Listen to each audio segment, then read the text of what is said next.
His love keeps running after, it's running after me. I'm going to judge a public because usually it stems from the public.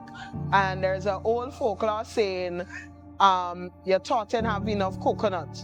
People, the Caribbean culture is to gossip, and so this gossip causes a lot of problem.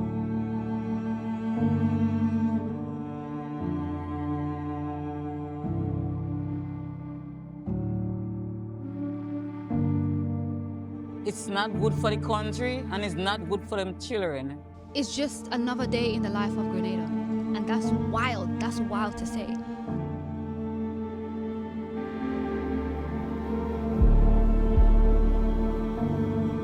Because we cannot have these conversations without speaking about the role that heteronormative Christian patriarchy has played in shaping the way men interact with women, shaping the way people in general are told to view themselves. Right? We need legislative laws. We don't need just people walking around saying, yeah, change, change, change. Actually be the change, do the change, be the change. There are a vast number of women who are beginning to wake out of the long sleep that is known as cooperation of one's own oppression and self-denigration. And they are banding together to make the beginnings of a new and massive women's movement in America and in the world, to establish true equality between the sexes, to break the old machine of sexual politics and to replace it with a more human and civilized world for both sexes, and to end the present system's oppression of men as well as of women.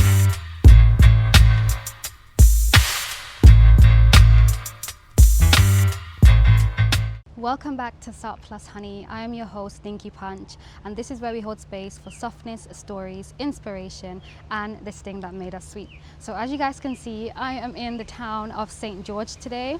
I felt like I wanted to really get outside and speak to the community today. A lot has been happening in Grenada recently, and as much as Anna Augustine has been giving us our information, I wanted to directly hear what the people of Grenada have to say in the streets, the vendors, the people just walking, the visitors, the school kids. I want to hear from everybody today. I want to speak with people who are going to challenge the status quo, people who aren't afraid to, be in front of a camera and just speak. So fingers crossed I meet with some really great people today. Another reason why I'm in St. George today is because I will be attending the candlelight visual at the Espionage Mall. So I have my reasons for being in town today. So this is Salt Plus Honey hits the road. Let's go.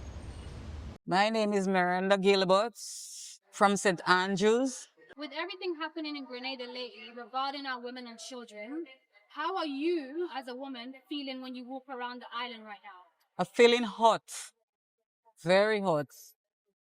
It's not good for the country and it's not good for them children. This is too much, and it's time for them to bring back hanging. For what they doing to young children is not good. I'm very hot and upset about it. It's time for the Prime Minister to come on the air and speak about it. We don't hear him speaking nothing about that. So we want him to come and say something. Me personally, I think men on a whole has a role as a father figure. First off, that they should be a man, taking up his role as a man in the house, not only in the house, but as a father figure to children, both whether it's a boy or a girl.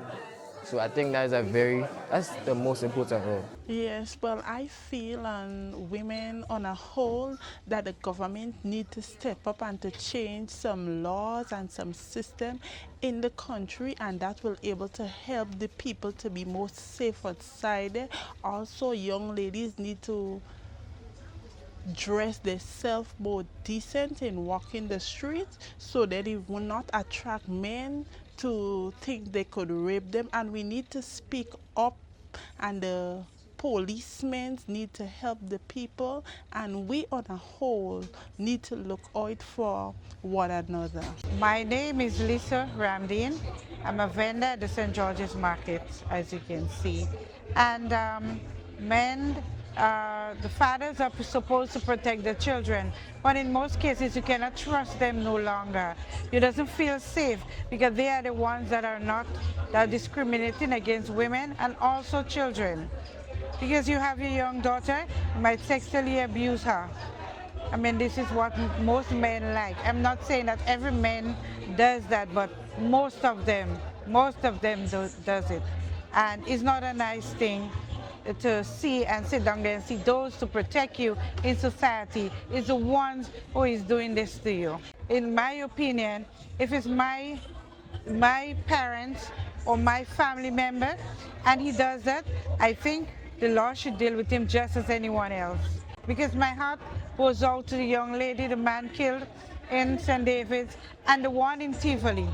I feel so hurt and saddened by the passing of these young ladies who could have been something good in society tomorrow. Their future are all just gone down the drain. I doesn't like, it hurts so much as a mother, as a grandmother. I'm afraid to walk in the streets for myself, so I always make sure I have somebody with me, even if it's not one of my friends, at least an adult or whatever. And all that is just shocking to me because you don't expect these kind of things to happen at Grenada. And right now, I'm processing it, wow.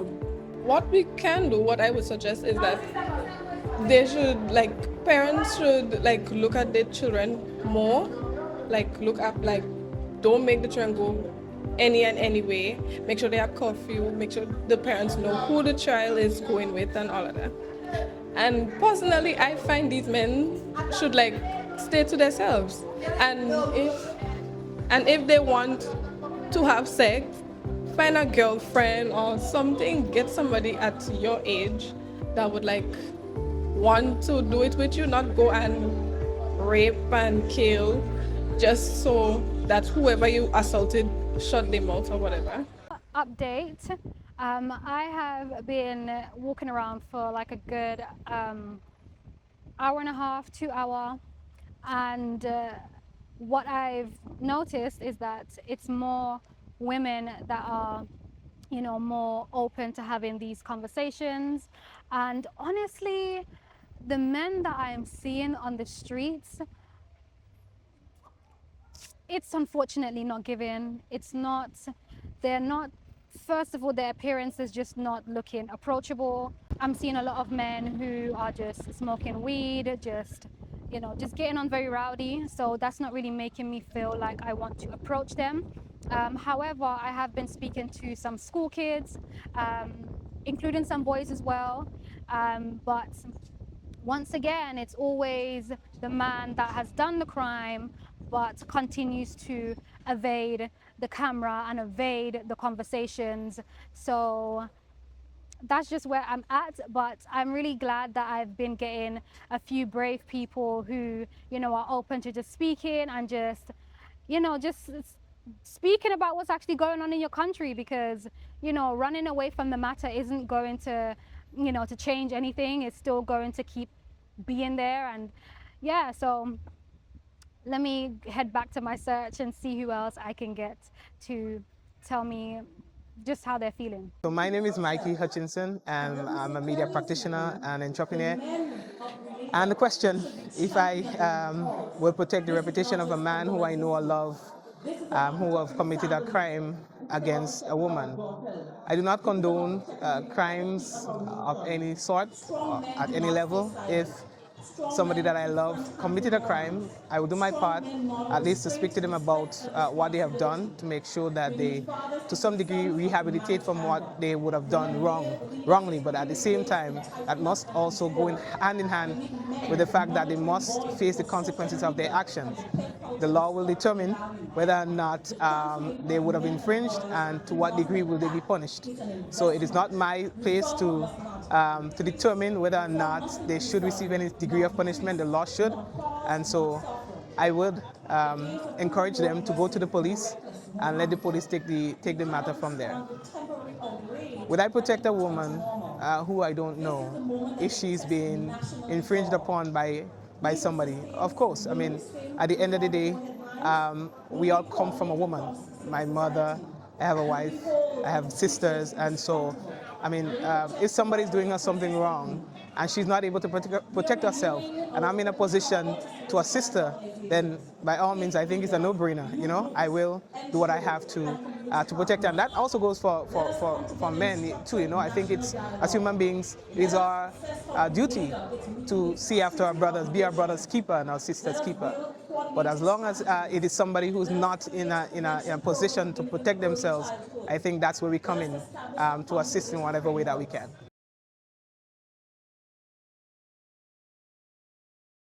So my name is Enyasha James, and I'm not a fan of domestic violence in any way. I am not going to judge anybody and their situation, but I am going to judge the public, all right? Because usually it stems from the public. And there's an old folklore saying, you're taught and have enough coconut. People, the Caribbean culture is to gossip, and so this gossip causes a lot of problem. I mean, trying to defend friendship with another guy or another female within a relationship, these things does be a problem. Now, I've been in relationships, and from my first relationship, I have experienced harsh violence. They try to take advantage of me, my freedom, and try to feel they could engage me. So they always want the man to control the woman. They feel like the woman is a threat if she don't have a man. That's how I feel with the whole situation, how it's happened to me, because I lost 3 babies through domestic violence with viral albino. And they have a figure of what a woman, a wife, a girlfriend should be. They do not act within those levels, but they expect for you to have these high standards. And they continue again, and always reporting to the police. Police are always being negligent. Church coming in and be against you. And so the people that really cause the problem is the people, I would say, that really wish for the death to come. But God came and said, what you have wished for my daughter will happen to your daughters. Like when I walk through town and stuff, like I just feel like scared and frightened because like I don't know like what might happen to me, and yeah, and I have younger like cousins coming up. I don't want them to experience like what's happening. I want them to like have a good life, yeah. I just really want Grenada to be a better place and just stop the violence. Miss, to be honest, you have to execute them and them.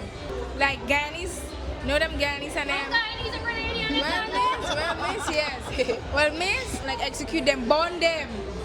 Miss, they need some rifles in this rotting, yeah. Hi, my name is Renee Campbell, and today I'm in the capacity of the Vice President of Empower Her Caribbean.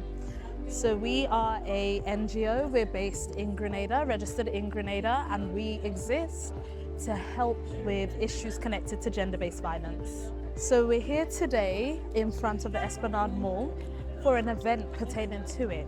We have a candlelight vigil, we also have some speeches and some powerful thought pieces pertaining to the subject. As every Grenadian knows, this past week has been detrimental to the emotional state of anybody who has a heart. What we have gone through, what we have grieved collectively, the loss of these 2 beautiful women and the many other victims connected, not to mention the families associated to the individuals, is unforgivable. I do truly call on everyone to take a stand and to become more involved, because if we keep on being bystanders, nothing would ever change. We have many institutions and many different organizations that are working to further the cause. So again, my plea to you is to get involved, to stand up and to speak out.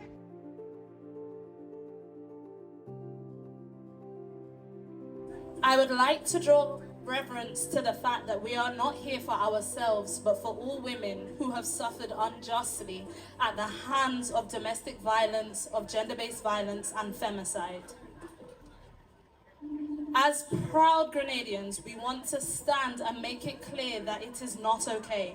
We do not excuse it. We do not excuse negative behavior, toxic behavior. We do not encourage silence of victims, but instead we stand for the families and the persons who are involved, who are afflicted, or who were even near to have experienced it. Join these community events. We are not the only body who is championing this cause, so we ask that you don't just support us, but you support all, because when you fight for one, you fight for all. It is imperative, as a nation, we stand with our sisters that have fallen and our brothers who have even experienced similar things. GBV is silence. GBV is broken confidence. GBV is a child waking up in the middle of the night to something no child should ever have to see. As a victim, one of the deepest pains I carry is not only that I endure, but hearing my 9-year-old daughter recall the incident that she witnessed after midnight, hearing her describe in a small, trembling voice what she saw with her own eyes. No mother should ever have to relive her trauma through her child's memories. Rest in peace to all the women and girls who have lost their lives to gender-based violence. Your lives mattered, your voices mattered, your dreams mattered. We say your names in our hearts, and we carry your stories as a reminder that this fight is not optional, it is necessary. To the men listening today, we need you. We need you to stand. We need you to speak out against violence. We need you to challenge other men. We need you to protect, not pray. Your silence allows abuse to continue. Your voice can help end it. To society, stop blaming victims. Stop saying we should have stayed quiet. Stop telling us to protect the image of the abuser.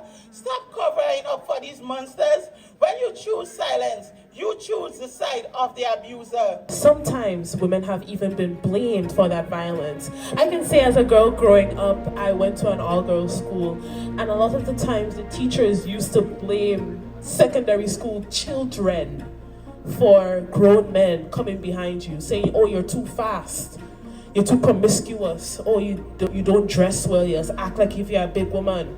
That's a big man. That's a grown man who is there and is after me. How am I I am at fault here? I am the victim. And it's things like this I want to say, that it takes societal reform for us to actually bring about change.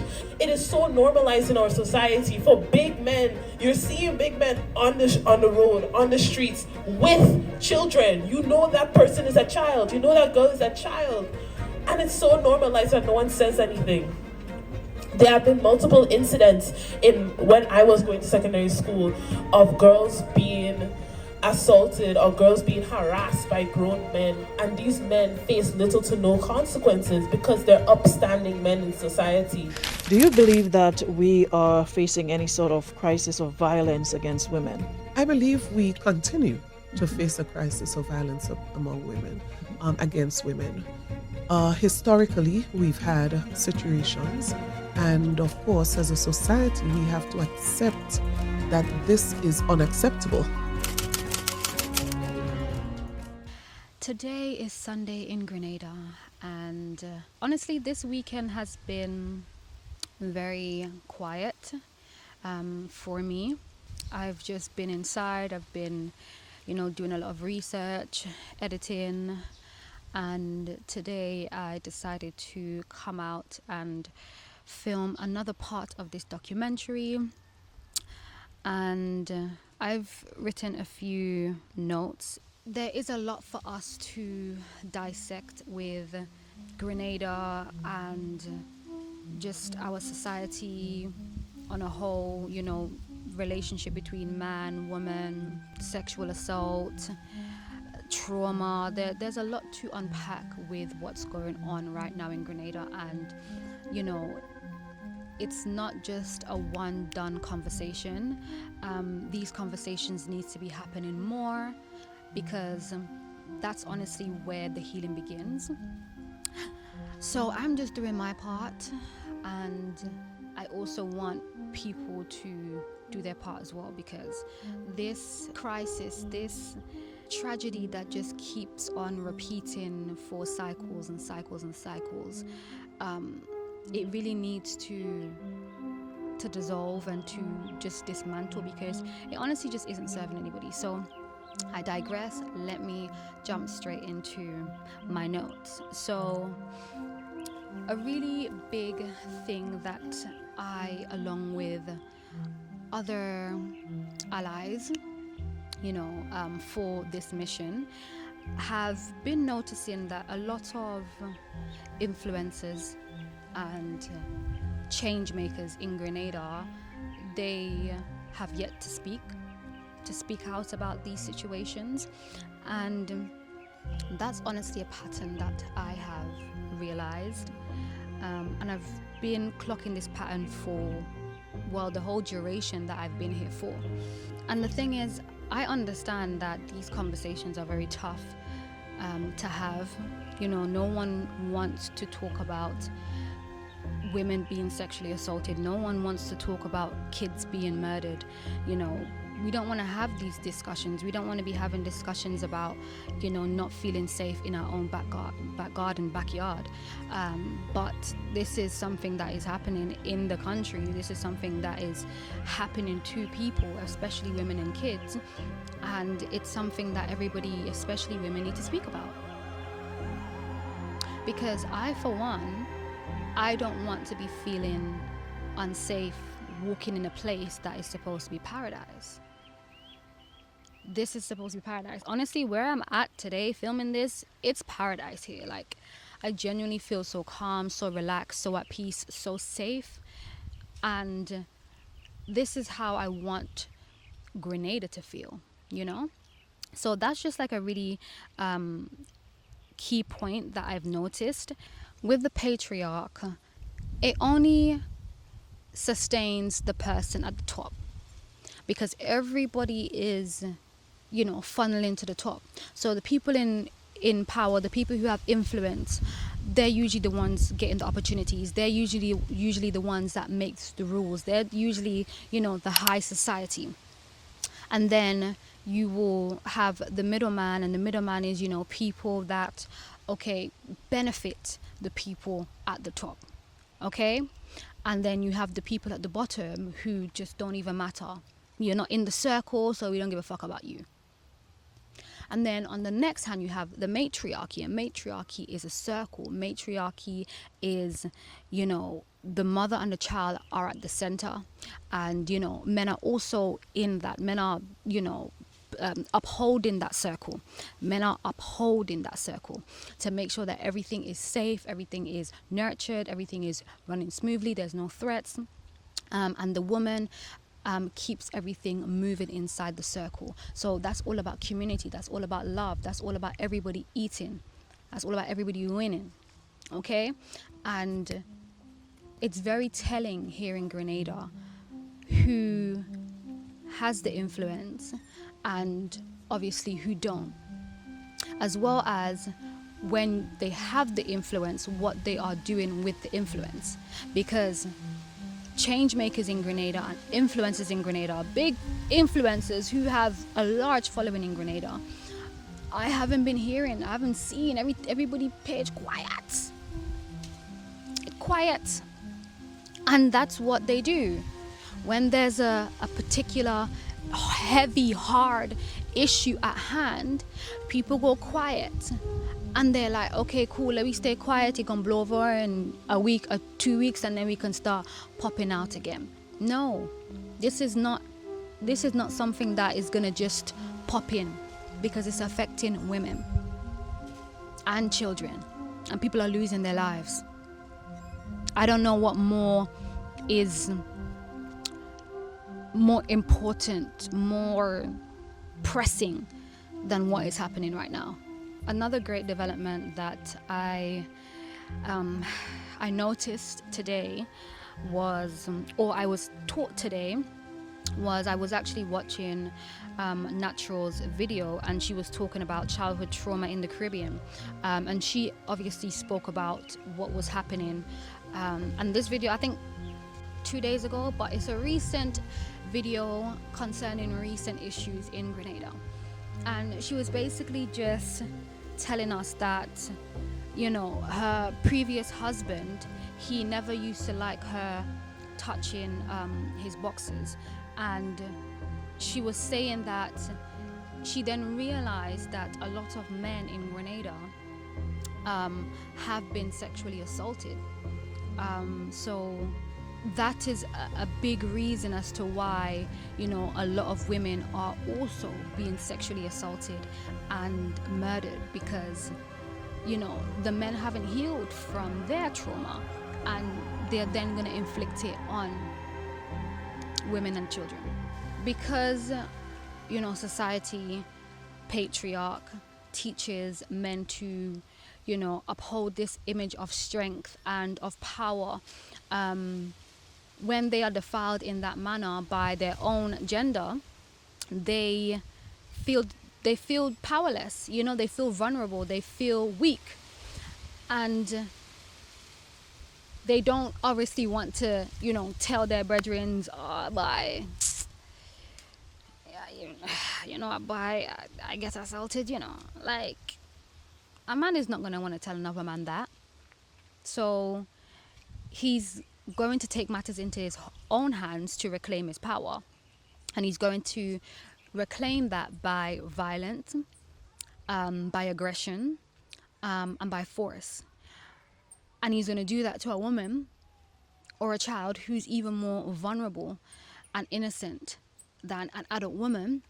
And he's going to take the power, or so he believes he does. He's going to take the power, and that's going to consume him. And when that consumes him now, he's going to get high off of it, and he's going to go around and he's going to inflict that upon so many other women, literally stripping them of their dignity. And that is going to get to his head. And, you know, that's why a lot of men trouble with mental health issues down here, because they think that by stripping the power from people, you know, in that way is healing them. But it's not healing them. That's the biggest fucking sin. Taking the power that way and also killing them as well, like taking it a further. And the men that do kill the women, they are the ones who genuinely, it's gone to their head, that it's possessed them, you know. And they go to that extent and they kill somebody, take someone's life, even before they could flourish and become something great. So this is another layer of, you know, what's happening in Grenada. This whole, you know, uprooting of this darkness isn't something that is new in Grenada. You know, this is something that has been building and building and building and building and building for centuries, decades. I don't even know how long, but a very, very long time. And the truth always comes to light, as I stated in my last video. It always comes to light. And, you know, we have to have more discussions about healing and just, you know, releasing the truth so that you can heal. I'm just so surprised that it's taken this long for things to really like turn up to this extent that everybody's now clearly seeing it for what it is. Because this has been going on in Grenada for time, bro. Like from since I've been here 5 years, like I've just been seeing the pattern, and like it's so deep rooted that people just, it's just another day in the life of Grenada. And that's wild to say, because for such a small country, this, like, the crime rate should be low as fuck, rape should be low as fuck, murder should be low as fuck. Like, this shouldn't be like happening in such a small island, yet it is.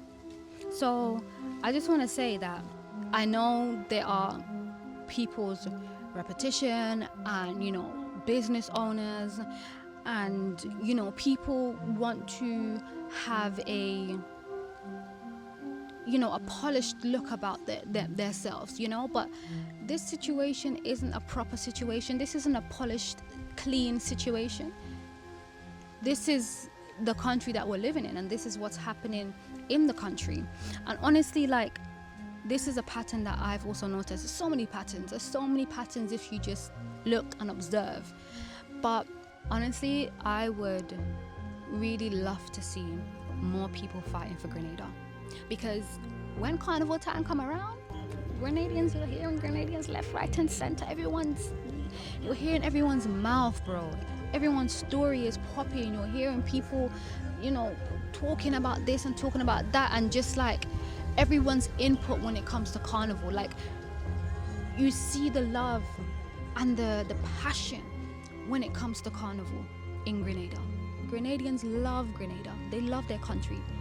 Like, I'm always seeing this, like, in comments, like on TikTok, people are always like, fam, out of all the Caribbean places, Grenadians love their country. But it's not giving that right now.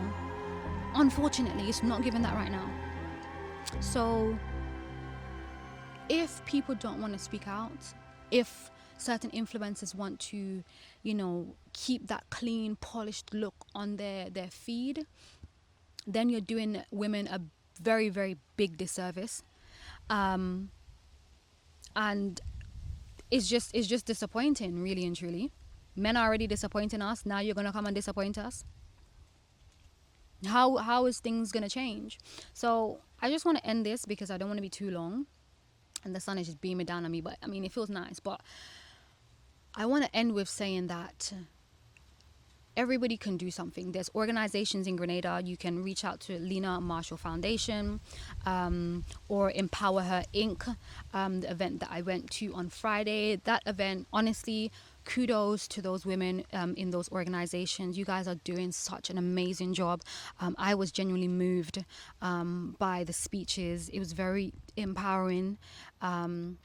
So I just want to say thank you, and you guys, please reach out to them. I'm also doing my research to see what other organizations for women there are in Grenada, because I just haven't really been seeing none. But that's something that I am going to take initiative on, because I genuinely am passionate about what's happening right now in this country that I love.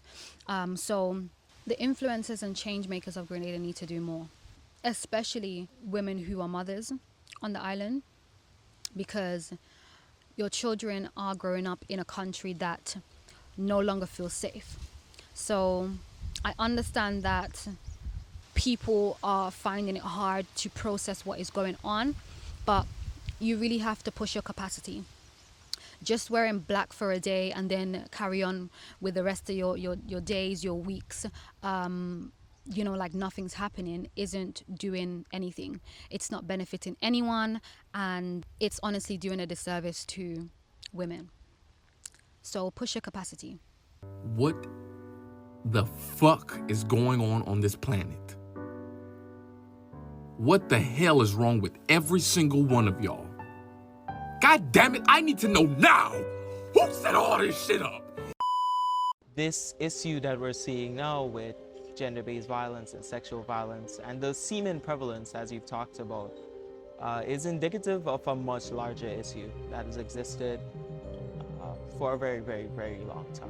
Right? Its roots stretch as far back as slavery. It stretches even before that, right?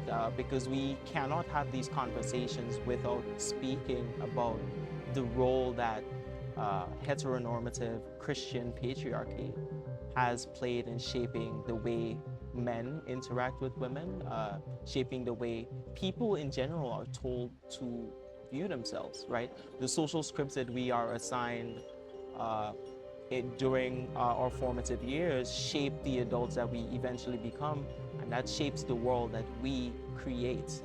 And that's what's been happening through all of our history. Now, what has been that social script? That social script, if we have to summarize it, has always been, okay, so men have to assert dominance on the patriarchy. And they need to not just assert dominance, but they need to perform that and prove that constantly for other men. Because by definition, that's what man means. That's what masculinity means on the patriarchy. It essentially means that you have to perform a very specific script, and any divergence from said script means that you have revoked your right to be spoken or referred to as male. So that's why you see things like men who don't necessarily have, say, a real connection with a woman, but choosing to be with that woman simply because she gives him social credit. She is a social signifier, a status signifier for other men, which says, hey, I have the ability to do this. I have the ability to acquire, allegedly, I don't like to use that term, right, and use women or claim women, as a Grenadian would say, colloquially, as a gal or a real gal, They say these things because that's what they're told is a signifier of masculinity. It also shows up in overt or subtle displays of violence or the ability to enact violence, right? So a lot of the bravado, a lot of the macho tendencies that aren't necessarily going to be carried out. They're just for performance sake. It also carries over into how men relate to their emotional worlds, how they disconnect themselves from aspects of their human identity, because every single human being has these things. It also shows up in some of the stereotypes that we have about men, say, being hyperlogical instead of emotional. And that distinction has never necessarily existed. That was a very strange line to draw, because they would talk about men, and when we look at men's anger and the way they express violent anger, vitriol, hatred, those emotions are not treated as emotions under that system. They're not considered such, when anger is perhaps one of the most potent expressions of emotion.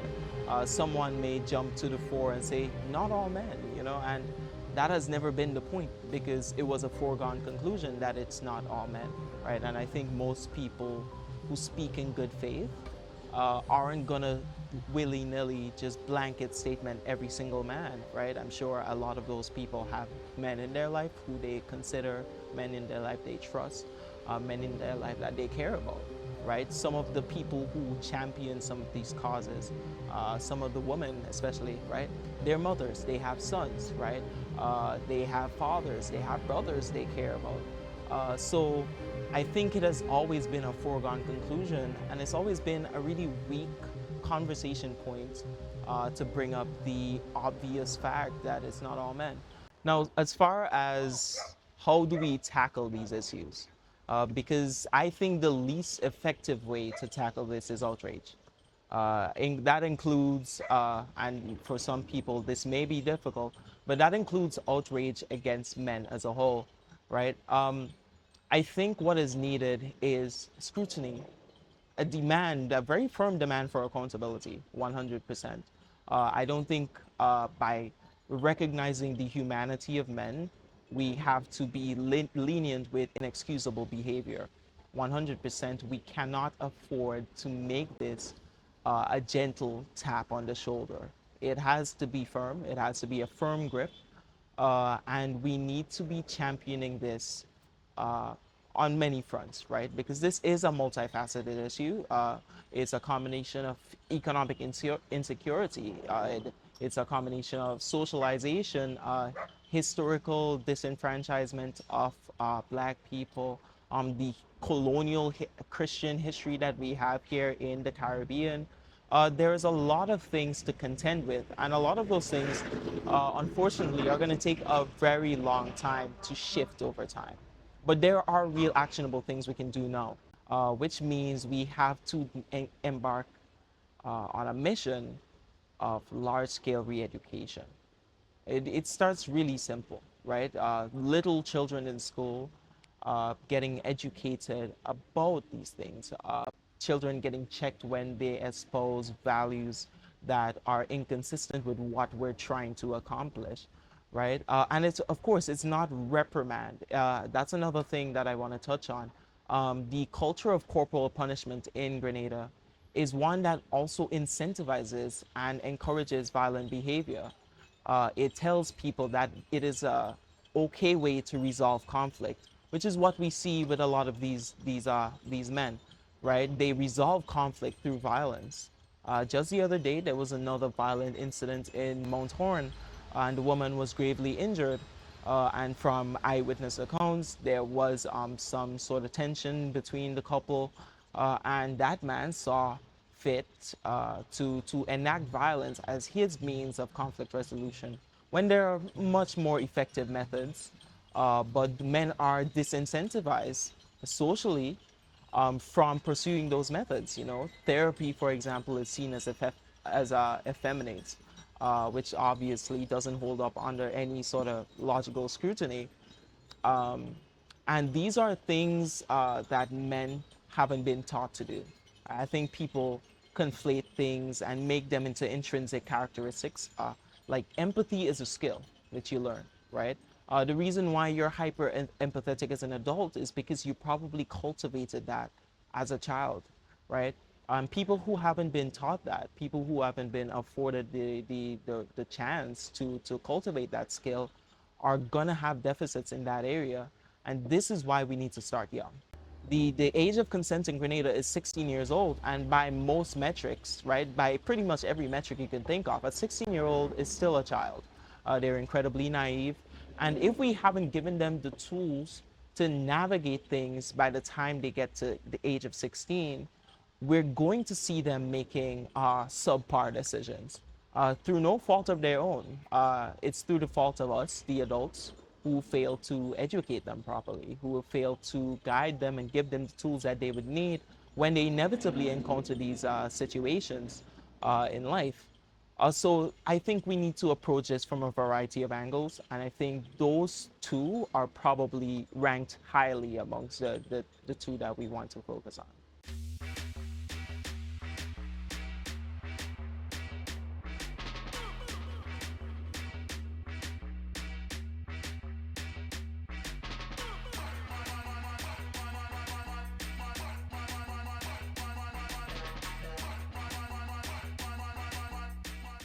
Hi, my name is Rana, and we're actually here at the ministerial complex today. We're planning to hand deliver our petition with our recommendations for how Grenada should move forward with our legislation for gender-based violence. And this morning, even though I am happy that we're moving forward with this, I'm not feeling optimistic.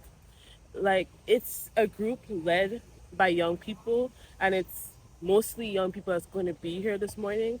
And we live in a society where it's not really encouraged for young people to stand out or do something a little different.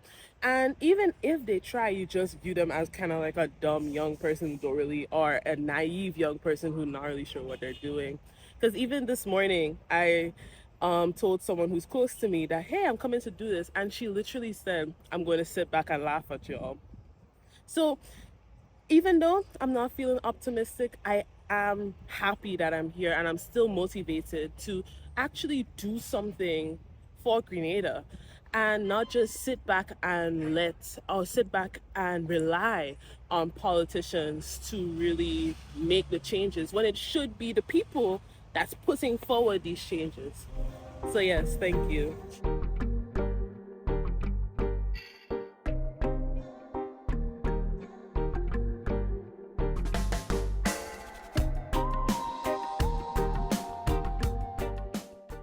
The initiative started the year of Alexandra's death.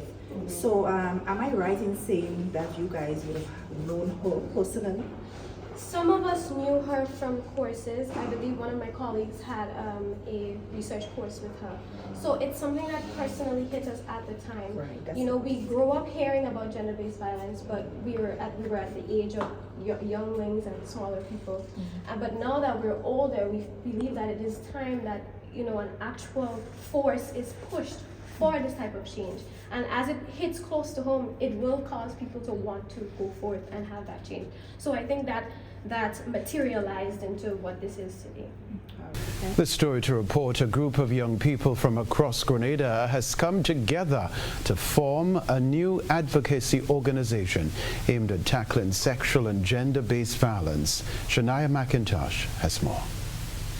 Grenada Youth Against Sexual and Gender-Based Violence is an advocacy group established in the wake of the passing of Alejandra Let Hippolyte. Members say her death served as a wake-up call and a driving force behind their decision to organize and push for meaningful change. Co-founder Bevan McLean explained that while advocacy remains one of the organization's core pillars, recent cases of gender-based violence have highlighted the need for more decisive action. The group is calling for a comprehensive and systematic review of how sexual and gender-based violence is being addressed in Grenada.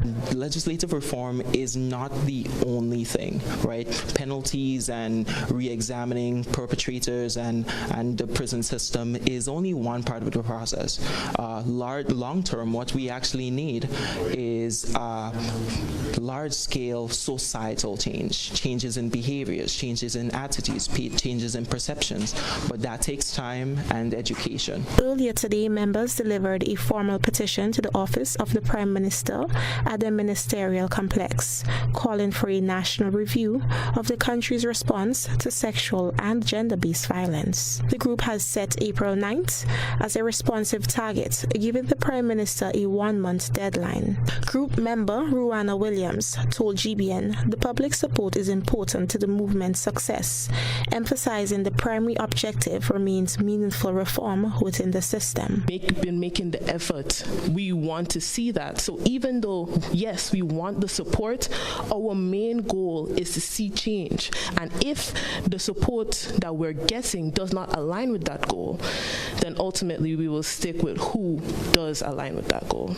The petition will also be delivered to the Royal Grenada Police Force, the Ministry of Social and Gender Affairs, the Ministry of Youth and Sports, the Ministry of Education, and the Attorney General's Office. The youth-led organization remains hopeful that its petition will prompt urgent attention from national authorities and lead to stronger systems designed to prevent sexual and gender-based violence and better support victims across the country.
People of Grenada and the world.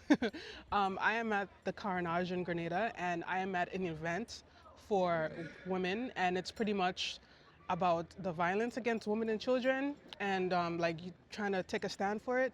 It could have been better. The event could have been better. It could have started on time. There's a lot of things I didn't agree with, like, for example, why are we having men lead us when they're the problem? I understand there are certain people who think, well, yeah, they have to be the one to be in the front because, it's time for them to make a change. However, like I said, they're the problem. Why are they in the front? They should be to the back. Get to the back of the bus. Yeah, and I don't like the fact that we had to wait a whole hour standing up. The event said it started at 4, and we were there exactly at 4, and I think 30 minutes into it, they said that we're waiting for the Prime Minister, and the Prime Minister showed up around 5:15. And then some people were saying that, the event starts at 5:30, but on the flyer, it says 4 o'clock. Let's just do better, because this is not the first time I've went to an event in Grenada, and it always starts late. It's always some nonsense, so let's fix that, okay? Because number one, people have other places to be, so we need to start on time, respect people's time. Also respect the fact that today is Women's International Day and you have women waiting for you. The march, marching is great. It brings awareness. However, what we need is real action, right? Not just going in the streets and, walking around. Like we need to, like, people to take action like how you do. You have a petition out. That's what we need, right? We need legislative laws. We don't need just people walking around saying, yeah, change, change, change. Actually be the change, do the change, be the change. We need real laws, right? That's gonna protect women and children, and we need to actually enforce these laws and actually like have consequences for men, right? Because that's the problem, men. So, yeah.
You do not have to be a social worker to embrace the values of social work. Whether you are in education, law enforcement, health, community, development, or policy, the principles of care, dignity, and respect, empathy, and justice belong to all of us. Gone were the days when people looked out for each other.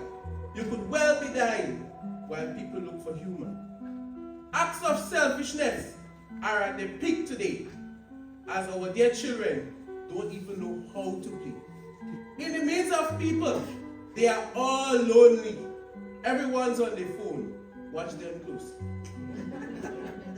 Do you remember the principles on which the community grew children that gave rise to well-rounded individuals and resilience in the end? There is a need to reintroduce community battering and togetherness, a principle that encourages sharing and forgiveness. The fight to unite a divided society depends on the action of you and me. They want to ask questions like, from my engagement with young people, what are the biggest pressures or challenges that they more than likely face? And there's another issue. The second question that they're more than likely going to be targeting at me is, why do you think young boys, young men, are struggling academically and socially, and how can we re-engage them? No, I really wanted to prepare for this one because I think it's one that gets marred in a lot of people's biases and a lot of people's erroneous social assumptions, right? Of course, we cannot eliminate the role of patriarchy in shaping that sort of discourse. So I really prepped for that one. As you know, the theme for today is co-building hope and harmony, a Harambee call to unite a divided society. And that theme, as you've already heard, challenges us to work collectively, not in silos, not in fragmented systems, but shoulder to shoulder.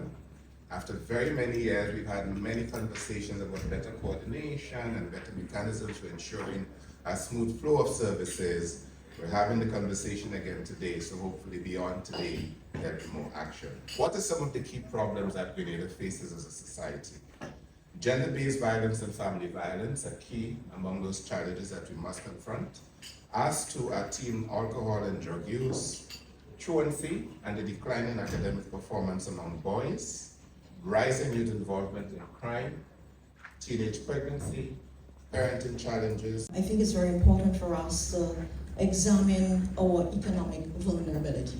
Economic vulnerability triggers family stress.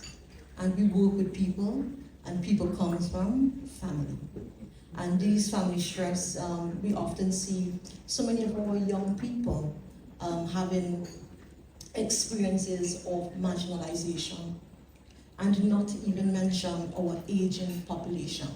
Another one that we see from young men when we do our assessment, or we do our mental health assessment, exposed to trauma and violence. There's a lot of individuals that is predisposed because of the exposure to violence and trauma. And that's a major issue. Lack of male role models.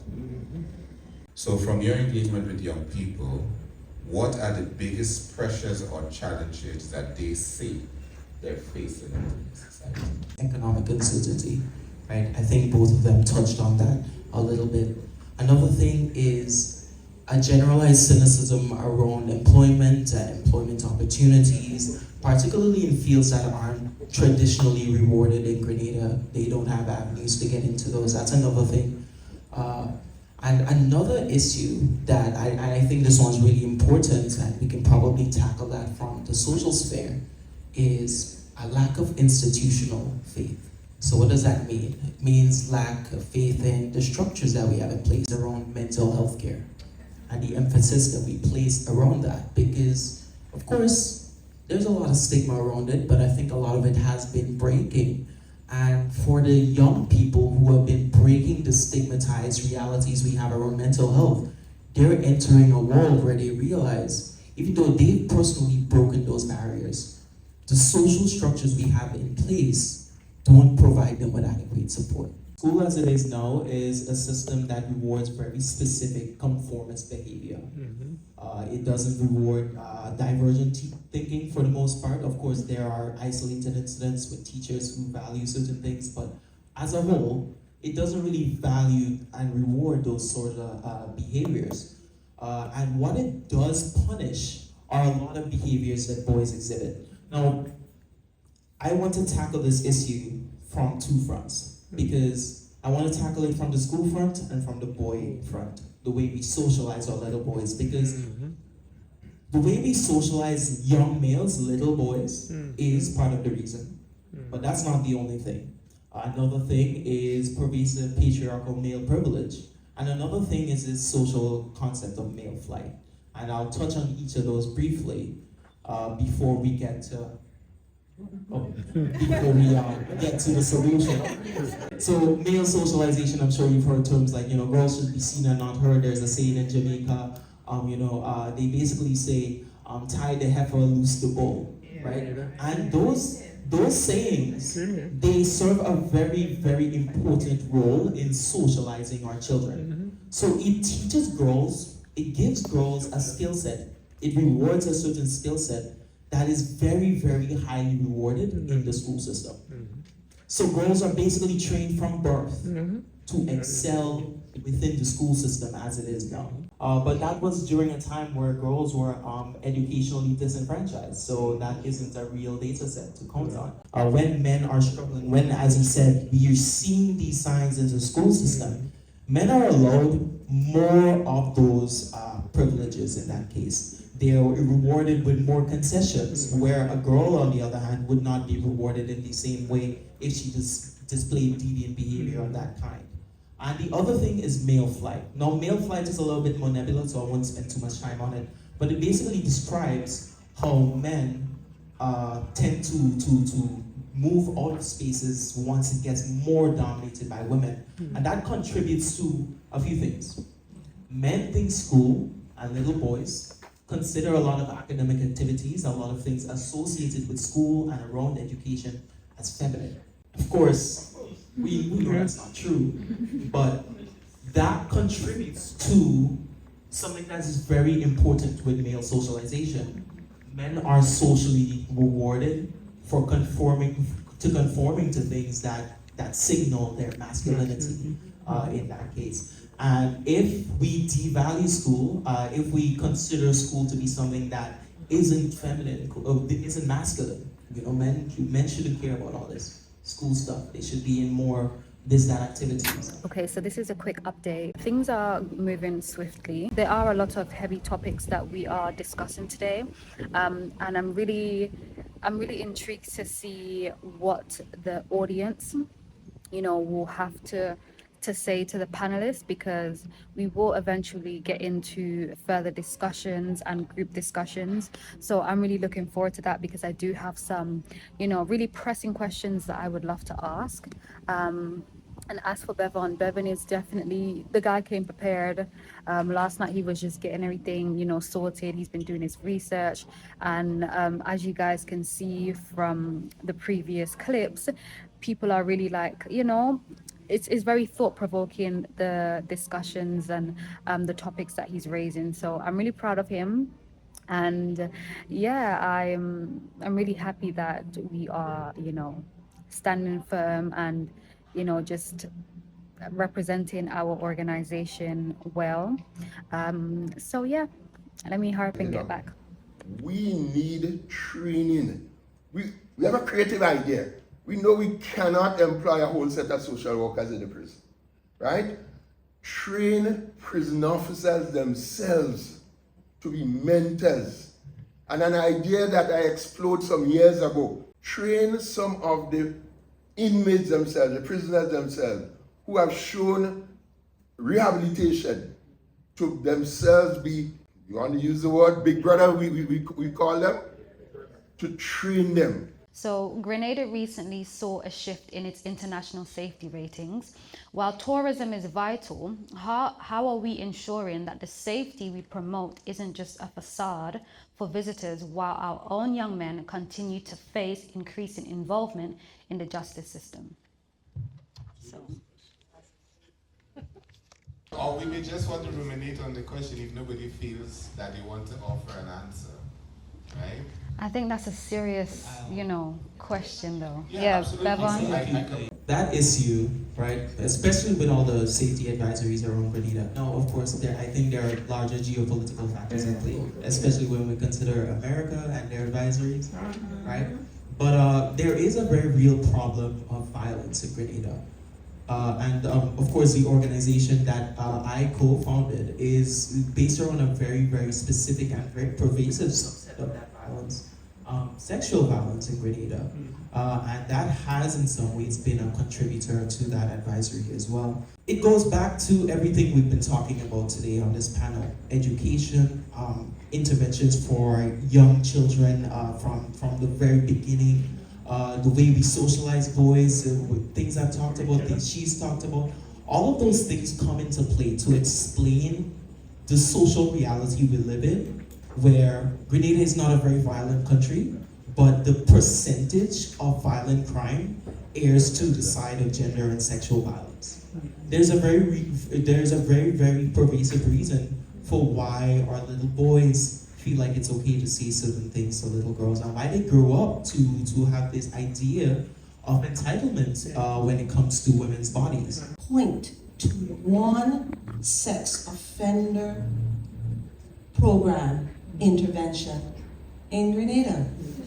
And it is not the regular type of programmatic intervention that you need, right? Even if you have CBT, CBI type of cognitive behavioral types of interventions, which can be used for sex offenders, it has to be very specialized, right? And then you have to move beyond CBT or CBI. There are other types of programs that have started internationally, some with sex, and the verdict is out on sex offender treatments. There's still people who are saying that sex offenders cannot be effectively rehabilitated. But the evidence is now going in the other direction to say that those findings were incorrect. That there are things we can do, especially if we start them when they are younger, or when they first start offending. And we have nothing. We have nothing. Yet when you go to the assizes list, and you see that 55% of all of the offenses committed in this country are of a sexual offense nature, right? How can we have no targeted, specialized intervention or response to that? So I feel very strongly about it, and I really think that we need to think in a very meaningful way about what are some of the things that we can do in that regard. I think what our society is being destroyed from the outside, from the inside out. And when we look at what we feed our young people, in terms of the music, in terms of what we promote, I'm saying that we are generally promoting badness, but we expect goodness. So I think we have to ask ourselves some very serious questions as a nation, what are we presenting ourselves as? We say God bless our nation, and yes, God is willing to bless, but that comes with being obedient to His principles that He has set down for us at the family level, at the individual level, when we promote 100,000 jab, and we doing all of those things, what do we expect? All right, so I'm just saying, let's be very, very honest, put it on the table, and begin to question what it is that we do. So a couple of other comments I have, but I'm very brief. Some of the comments in the group. Our solutions must be holistic. Grenada has a soul, he has a spirit, and he has a body. Let's address all three. Localized. We are in a hotel, nice and lovely. The people who are really influencing the nation, they're not here. And many times we come in places like this, really nice, but I think we have to localize those things so that the people can really make the difference when we reach them. All right? So we have to decentralize, empower community leaders, empower people so that a young man who needs help can go to his next door neighbor instead of trying to take out 2 buses to get to a center, which a lot of times he doesn't get to, right? One final comment, gender balance. Now, listen, we really thank all of the wonderful, lovely ladies who are doing an amazing job at the social work division, right?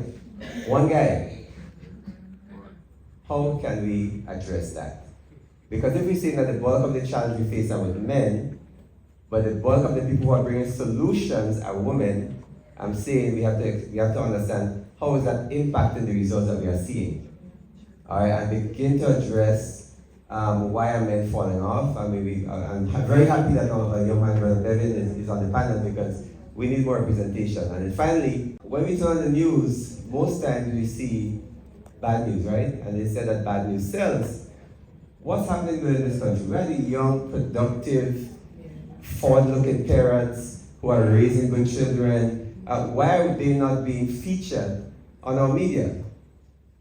Why are we not promoting more of what we want instead of promoting more of what we have? Big difference, right? So let's begin as a nation to begin to preach the good news.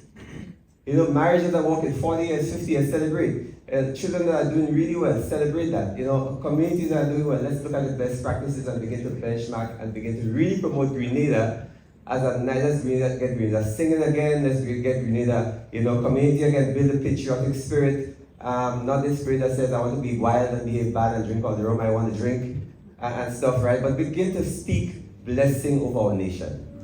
And I believe that's where it starts. The older generation was scared to speak up, but I'm not. And that's what differentiates us. That's why they consider a lot of the people that's in the new generation now, they consider them disrespectful because we're voicing our pains instead of swallowing our trauma. We're not swallowing the pain no more. We're not looking over the toxic cycles of dysfunction. We're calling it out, even if it's your mama, even if it's your daddy, even if it's your sister, your brother, your auntie, whoever, even if it's your friend, I'm calling out the dysfunction.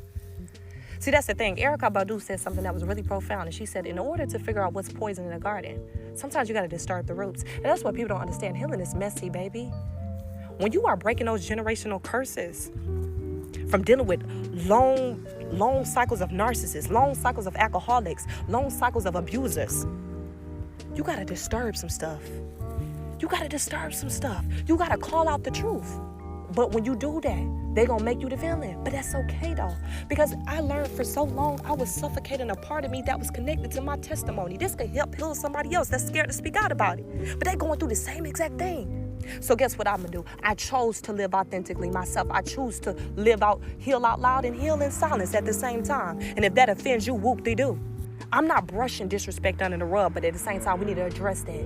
The older generation didn't want no accountability. They wanted to sit in the same toxic relationships. They wanted to stay with that family. Oh, but that's family though. They disrespected me, but that's family though. They don't care nothing about me for real, but that's family though. They abused me, but that's family though. Nah, baby, that's not family. They really your enemy. And I had to realize sometimes those strangers that show up in your life, that give you love and that give you constant affection and that's there for you, that's family. But you know what? If I got to be the one to address the problems and the cycles of dysfunction, I'll do it. I don't care who I lose behind it.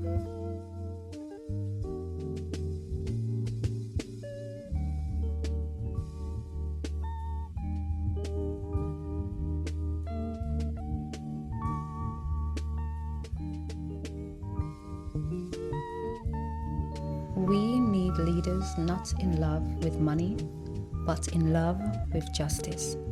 Not in love with publicity, but in love with humanity.